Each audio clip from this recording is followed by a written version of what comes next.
सारे के सारे क्वेश्चंस मैंने ऐसे लिए हैं जो बोर्ड पॉइंट ऑफ व्यू से बहुत ही अच्छे, ज्यादातर क्वेश्चन एक बार नहीं दो दो तीन तीन बार आए हुए हैं। लास्ट वाला क्वेश्चन जो ये है, ये तो मैं देखता था बोर्ड में कितनी बार आया। जब भी आप ये क्वेश्चन अटेम्प्ट करोगे आप इसे ब्रीफ कर देना। इस टाइप के क्वेश्चन एक जरूरी आ जाता होता है, वो ही आपने शो नहीं किया तो टीचर को कैसे पता लगेगा आप कहां चल रहे हो। ऐसा आप लोग बोर्ड की कॉपी में बहुत गलतियां दिखा देते हो। एंगल हॉरिजॉन्टल लाइन से ही लेना है। मैंने आपको पहले ही बता दिया, ये क्वेश्चन बहुत बार आया है बोर्ड में। यस बेटा जी, नेक्स्ट चैप्टर है हमारा सम एप्लीकेशंस ऑफ ट्रिग्नोमेट्री, और इसमें सारे के सारे क्वेश्चंस मैंने ऐसे लिए हैं जो बोर्ड पॉइंट ऑफ व्यू से बहुत ही अच्छे इंपॉर्टेंट क्वेश्चन है। ज्यादातर क्वेश्चन एक बार नहीं दो दो तीन तीन बार आए हुए हैं। लास्ट वाला क्वेश्चन जो ये है, ये तो मैं देख रहा था बोर्ड में कितनी बार आया है। तो अब आप स्टार्ट करने पहले बड़े बेसिक दो एमसीक्यू टाइप वाले क्वेश्चन लिए हैं, तब दो सब्जेक्टिव भी लिए हमने। पहला क्वेश्चन है, the length of shadow of a tower on the ground is √3 times the height of the tower. देखो shadow is little longer. If height is h, then shadow x is √3 times h. We need to find sun's altitude, यानी angle of elevation find करना है। sun's altitude, angle of elevation मैंने आपको बताया हुआ है। Angle of elevation whenever you see up from the horizontal line, that is elevation. And angle of depression is whenever you see down from the horizontal, उसे कहते हैं angle of depression. ये दोनों बातें इस वाले क्वेश्चन में ली, इस क्वेश्चन में ली हुई है हमने। अब देखो ये रहा ए बी सी। जब भी आप ये क्वेश्चन अटेम्प्ट करोगे आप इसे ब्रीफ कर देना। क्या है, the length of the shadow of the tower, A B is the tower. ये तो एमसीक्यू इसमें नहीं करना है, बट क्वेश्चन में आप उसको थोड़ा सा लिख दिया करो। अब हमारे पास आएगा, देखो परपेंडिकुलर और बेस दिया हुआ है, tan theta is equals to h upon x, that is h upon √3h. tan theta ये कैंसिल करा था मैंने, इक्वल्स टू 1/√3 हो गया। 1/√3 होने से थीटा की वैल्यू कितनी आ जाएगी, 1/√3 10 में होता है 30 डिग्री, तो angle of elevation will be 30 degree. इस टाइप के क्वेश्चन एक जरूरी आ जाता होता है। A tower 50 metre high when sun's altitude is 45 degree, length of shadow। याद रखना सेम ही डायग्राम आ जाएगा। एंगल 45 है, जब एंगल 45 होता है, ये 90 है, मैं ट्राइंगल से ही बात कर दे रहा हूं, ये 45 हो गया। अब ये दोनों एंगल सेम है तो ये दोनों भी सेम होंगे।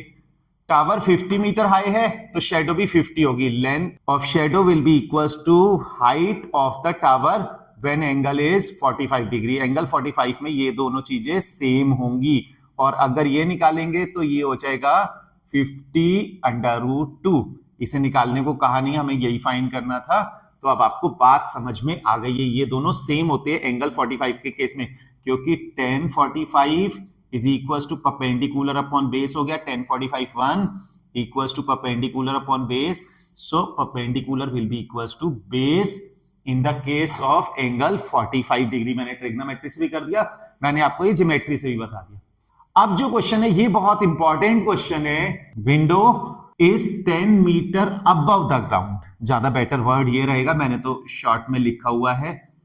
अ window is 10 metre above the ground and from this window now we need to go the angle of depression of the foot of a tree.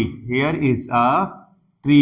Tree की जगह बिल्डिंग भी दी हो सकती है। इस क्वेश्चन में उसने ट्री दिया हुआ है, क्या पता बिल्डिंग दे दे, क्या पता टावर कह दे, तो ऐसा कुछ भी हो सकता है। A window of height 10 metre from the ground, the angle of depression of foot of the tree. Angle of depression मैंने अभी अभी आपसे कहा था, whenever you are talking about depression you need to see down, and horizontal से ये angle को major करते हैं, ये है 30 डिग्री।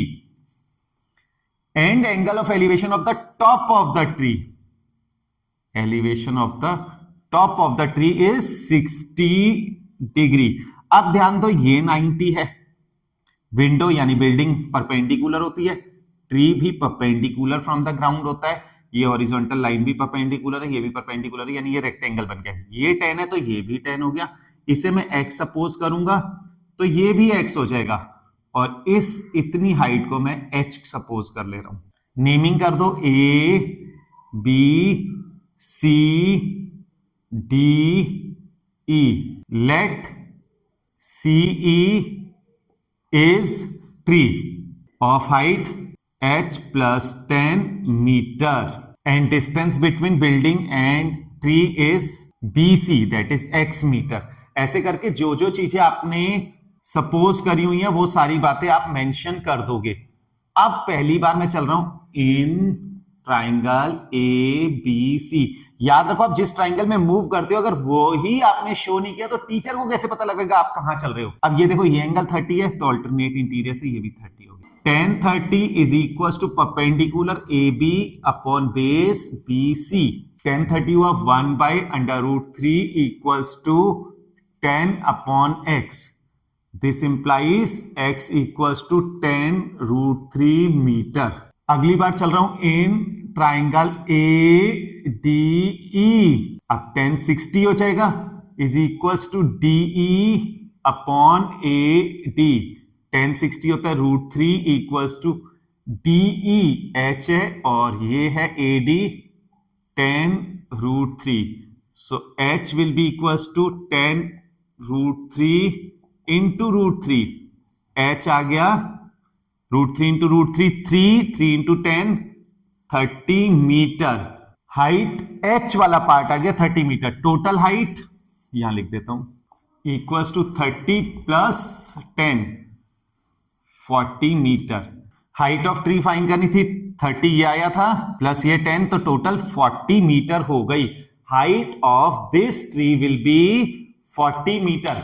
ये देखो ये क्वेश्चन है यहां पे आप गलती कर देते हो. मैंने एक बार नोटिस किया यहां पे 30 डिग्री बच्चे ने लिखा हुआ था.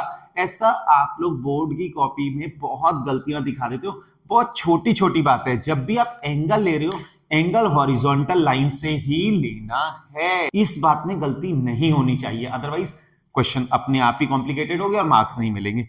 डिप्रेशन कह रहा हूं नीचे, एलिवेशन कह रहा हूं ऊपर. डिप्रेशन में नीचे को देखना है, एलिवेशन में अपवर्ड देखना है. नेक्स्ट सॉल्यूशन पे हम आए. Two poles of equal height. मैंने आपको पहले ही बता दिया ये क्वेश्चन बहुत बार आया है बोर्ड में. Two poles of equal heights are on the opposite sides of the road. This is the road. याद रखना दोनों पोल की हाइट इक्वल है. जब आप कॉपी में ये ड्रॉ करते हो ना तो ड्रॉ करते टाइम इस बात को याद रखना आप लोगों ने हाइट सेम रखना है. वो लाइंस जो होती हैं उसके बेसिस पे हमें एकदम पता लग जाता है. अब इसके बीच में यहां कहीं पे भी आ गए, नॉट एट द सेंटर. ये रहा पहला, ये रहा दूसरा. एक बार मैं क्वेश्चन पढ़ देता हूं, मुझे तो क्वेश्चन पता है. Two poles of equal height are on opposite sides of the road which is 80 metre wide. Road is 80 metre wide from a point on the road. From a point P कह दो on the road. The angle of elevation of the top of the poles 60 degree and 30 degree. Find the height of the pole and distance of the point of observation from one पोल. ये 60 हो गया, दूर वाला कम होगा, ये 30 हो गया. इसकी भी हाइट h है, इसकी भी हाइट h है. ये वाली डिस्टेंस में x सपोज कर देता हूं. 80 माइनस एक्स हो जाएगी. परपेंडिकुलर, पोल हमेशा परपेंडिकुलर होगा. नेमिंग कर दो A B C D. Let A B and C D are poles of height h meter and P is the point of observation which is x meter from point B. ज्यादा अच्छा रहेगा. अब देखो किस triangle में पहले चलेंगे. In triangle A B P. tan 60 degree is equals to h upon x. Under root 3 equals to h upon x. That implies h equals to under root 3x. equation 1. Next in triangle PCD tan 30 degree is equals to h upon 80 minus x. 1 by root 3 equals to h upon 80 minus x. Cross multiply 80 minus x equals to h root 3. h की value put करता हूं यहां पे. 80 minus x equals to root 3x into root 3. 80 equals to x plus 3x. This tells me 4x equals to 80 x equals to 20, ये आ गई distance 20, अगली वाली distance भी निकाल देता हूं, 80 माइनस 20, 60 मीटर।